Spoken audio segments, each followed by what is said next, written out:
स्वागत है कार्यक्रम में एक बार फिर से आपका। और मेरा अगला स्टॉक अगेन मेटल से जेएसडब्ल्यू स्टील कल अपने करियर की हाईएस्ट ट्रैजेक्टरी के आसपास क्लोज हुआ। 1050 स्ट्रॉन्ग वाई पैटर्न और एक टिपिकल राउंडिंग बॉटम का ब्रेकआउट, अच्छी शॉर्ट कवरिंग थी। अगला स्टॉक है एल&टी लोअर ट्रैजेक्टरी से कल इसने पुल बैक लिया। कल इस पूरे स्पेस में 0.5% का वाई शेड हुआ, यानी शॉर्ट कवरिंग। कल 50 डेमा के ऊपर क्लोज दिया। अगर सस्टेन करता है 33 के ऊपर तो याद रखिएगा क्लस्टर खुला है 34.13, फॉलिंग 100 का। आशीष।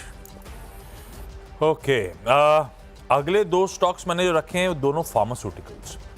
ग्लेनमार्क फार्मा, ये अपने ऑप्थेल्मिक आंखों वाला ऑप्थेल्मिक पोर्टफोलियो को बढ़ा रहे हैं। इनको यूएस एफडीए से एक सॉल्यूशन की मंजूरी मिली। हालांकि सॉल्यूशन बहुत बड़ा मार्केट साइज नहीं है, $50 मिलियन के आसपास यूएस का मार्केट साइज है।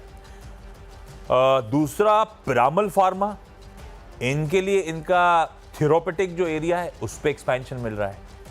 इनको यूके के रेगुलेटर जो MHRA, उसने एक दवा की मंजूरी दे दी है जो कि हाइपरटेंशन बच्चों और वगैरह में, नियोनेट्स पे, बच्चों पे, इन्फेंट्स पे ट्रीटमेंट के लिए इस्तेमाल की जाती है। और ये इस मंजूरी के जरिए EU, यूके, नॉर्वे जैसे मार्केट्स में प्रोडक्ट उतार पाएंगे। तो दोनों की अच्छी खबरें थी, दोनों ग्रीन कर दी है।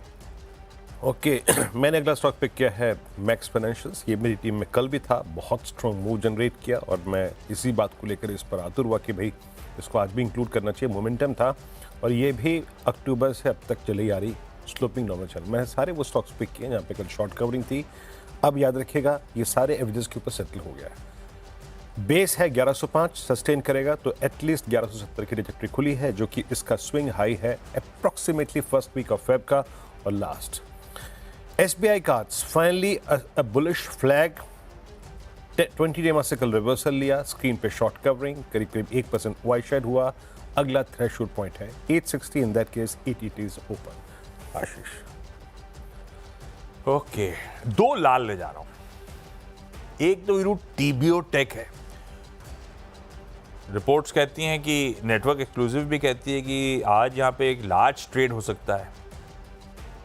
ऑगस्टा TBO सिंगापुर और TBO कोरिया होल्डिंग्स 3% के आसपास हिस्सा बेचने की तैयारी कर रहा है। ऑफर प्राइस 1180 रुपए, यानी कि मौजूदा भाव से 7% का 7% का डिस्काउंट। 400 करोड़ रुपए के आसपास का सौदा होगा अगर हुआ तो मैं इसको लाली ले जा रहा हूं आज के बाजार के हिसाब से।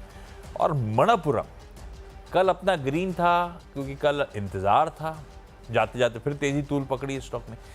अब लाल रख रहा हूं, लेकिन हाँ, डिपेंड करता है आपका पर्सपेक्टिव क्या है। अपने फाइनेंशियल एडवाइजर कंसल्ट करिएगा। कोई एक बेन कैपिटल अगर एंटर कर रहा है, इस तरह का चंक लेने को तैयार हो रहा है, तो उसको आउटलुक बड़ा रोबस्ट नजर आ रहा होगा। पेशेंस से बैठेंगे तो शायद बढ़िया हो जाए, पर फाइनेंशियल एडवाइजर बेहतर बताएगा। बाकी लॉजिकली अभी के लिए तो मोमेंटम थोड़ा थमता हुआ नजर आएगा, क्योंकि बेन कैपिटल ले रहा है 236 में हिस्सेदारी, उसी भाव पे ओपन ऑफर लेकर आएगा। 236 मतलब अब कुछ बचा नहीं, 216 के ऊपर तो स्टॉक चल ही रहा है। तो आज गैप के साथ शुरुआत होने के बाद ज्यादा कोई दमखम मेरे हिसाब से नहीं बचता। तो हो सकता है लाल में ना बंद हो रहा हो, लेकिन गैप के बाद पस्त पड़ेगा, इसीलिए मैं लाल ही ले जा रहा हूं। थोड़ा सा कल वाली बात हो गई, आज ठंडा रहेगा स्टॉक, थोड़ा सा अवॉइड करिएगा। लाल में लगता है शायद इवेंचुअली कामकाज भी होता हुआ नजर आए। खैर 10 स्टॉक्स पूरे, क्विकली छोटा सा ब्रेक के उस बाद टीम्स का क्विक रैप अप।